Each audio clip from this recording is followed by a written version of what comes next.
Hi everyone, Radhe Radhe. In this video, we're going to be doing Bhagavad Gita chapter 18, verse 73. Um, there is an example that I'm going to share about myself, which is very, very embarrassing, but I'm going to share it anyways. So let's call out to Bhagwan Shri Krishna. Um, let's call out I had juice just now, so it's not sitting. I mean, I love juice. I do drink juice a lot, but I had a lot of it, more than I usually drink, and it's my body still um, settling down because of that. So, okay, let us call out to Bhagwan Shri Krishna. Om Namo Bhagavate Vasudevaya. Om Namo Bhagavate Vasudevaya. Om Namo Bhagavate Vasudevaya. Dear Bhagwan Shri Krishna, please, please, please help us just completely be mad about you. Please help us fall in love with you. Please help us understand these verses so that we can fall in love with you, not so that we can do Jnana Karma and Dhyana so not so that we can use our knowledge and cover our bhakti. Let us just be completely mad about you, madly fall in love with you, just go crazy about you, because nothing else in this world matters at all. Okay, let's sing the verse.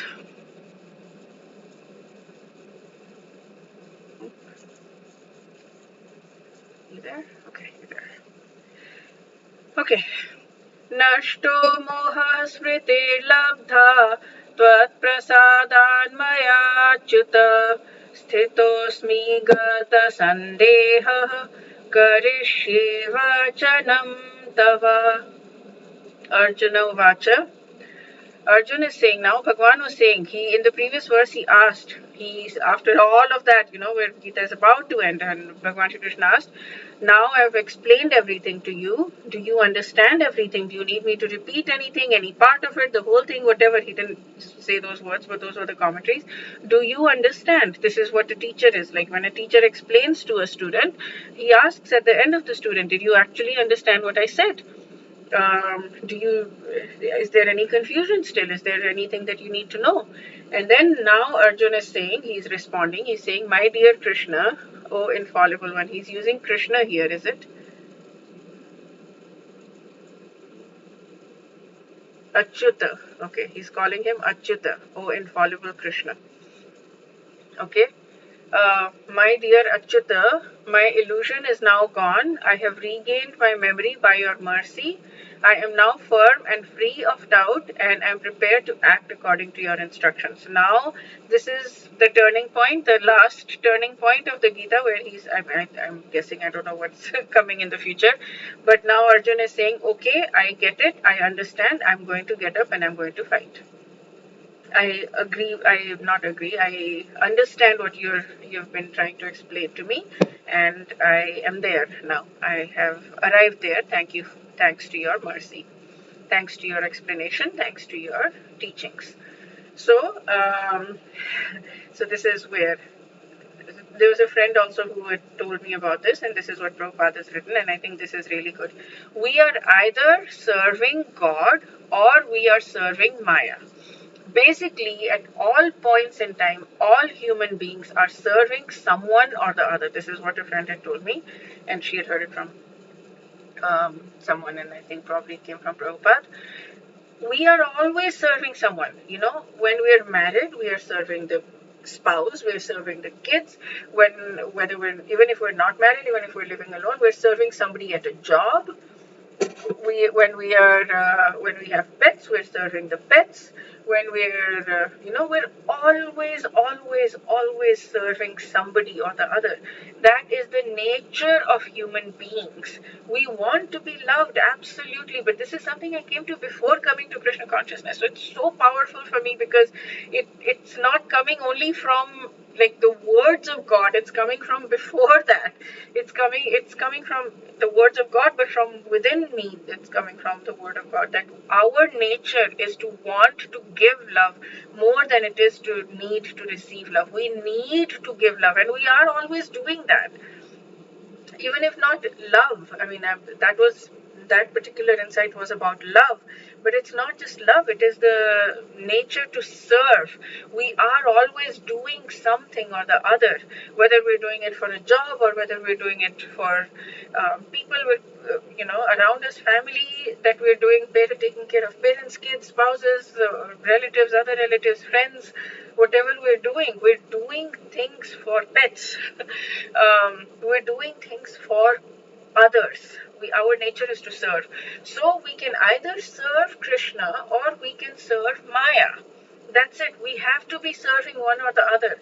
So the question is not that I don't want to serve. The question is not that I want to be the supreme enjoyer and I want to be God, or I want to be like, it's not like that, because we are going to be serving, because that's our very, very essence, that's our nature. The question is, who are we serving? When we shift that question, I think this is so powerful. When we shift that question from that, like, do we serve? Are we servants? No, we're not. Servant is such a bad word, right? We don't want to be a servant of the Lord, but in serving the Supreme Lord, he becomes a liberated servant of the Lord. The word servant, it's like, oh my goodness, I don't want to be a servant. Servant is such a negative word. But we are always serving somebody. So the question no longer is, are we a servant or are we God? The question is, who are we serving? Are we going to serve God or are we going to serve Maya? That makes it so clear. It's like, no, of course I don't want to serve Maya, right? Like, why would I want to serve illusion? Why would I want to serve something that's temporary? Maya is temporary. Maya is by nature, Adyantavanta Kante, 522. It is by nature temporary. It has a beginning and an end. So when we stop wanting this, and we start wanting to serve Krishna, then we break the bonds. We don't break the bonds of Maya. Sorry, very, very, very wrong statement.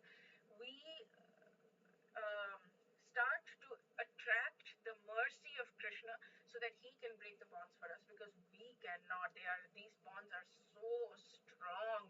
The example Sachinanda Maharaj gives in his book Living Name is about an elephant. You might have heard of this. It's a very common example even in the personal growth world, that a baby elephant is tied to a rope and it cannot pull out of it. It tries and tries and tries and it cannot break it, but then it believes that it cannot break it and that rope is unbreakable. So even a big elephant is tied with a tiny little rope, which it can break, but it doesn't know it can break because it's conditioned to believe that it cannot break it.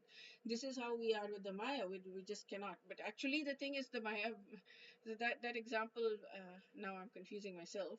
That example isn't necessarily true, because we cannot break Maya's thing. It's not just that we are conditioned to believe that we cannot break it, but the fact is that we cannot break it because they're very, very, very strong. And these bonds are hardened, I'm using these, by the impressions of lifetimes, gazillions of lifetimes of desires that we've had, and whatever fears, or whatever he used, maybe some other words. But yes, so the only thing that can happen, the only thing we can do is pray, we can beg, we can really crave for his mercy, and the only way that it can break is if he decides to break it. He is known as Chitta Hari. He can go into our subconscious, and Hari means he can steal, he can break, he can um, end all of our anarthas, anartha and everything. He can break those bonds, he can break the bonds of Maya, and he can give us prem for him. And the only thing is that we can do is chant with our entire heart and soul. I would so highly recommend you read that book. If there is one book you read, other than the Shastras of the Acharyas, of course, but I don't know. I've not read many books, so I don't know how to compare. But like, I love this book like mad. The Living Name by Sachinanda Maharaj. So if you want to learn how to chant, this is a book on chanting, the living name, basically the name, the holy name. We want that holy name to be alive on our tongues, not just chant the shadow of a holy name, but like have it be really alive. So back to this. We don't want to serve Maya, we want to serve Krishna. How do we serve Krishna? That's another, the whole thing about service is something that I've been contemplating on the last few weeks. And it is so intense, the service, the way people go into the depth of it. The goal of everything that we're doing is not to go back home to Goloka Vrindavan. The goal of everything we're doing is service. And the goal of service is more service. Then the result, the fruit of the service is more service. And that is what gives us joy. We just want to serve.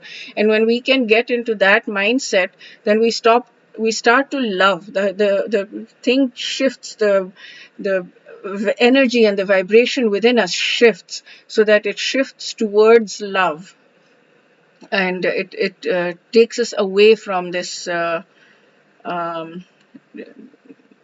um, desire for something in return. Then that's what love is. Okay, I am digressing, but let me go. So he's talking about moha. Moha is opposed to knowledge, so that's basically illusion, and it's kind of, yeah.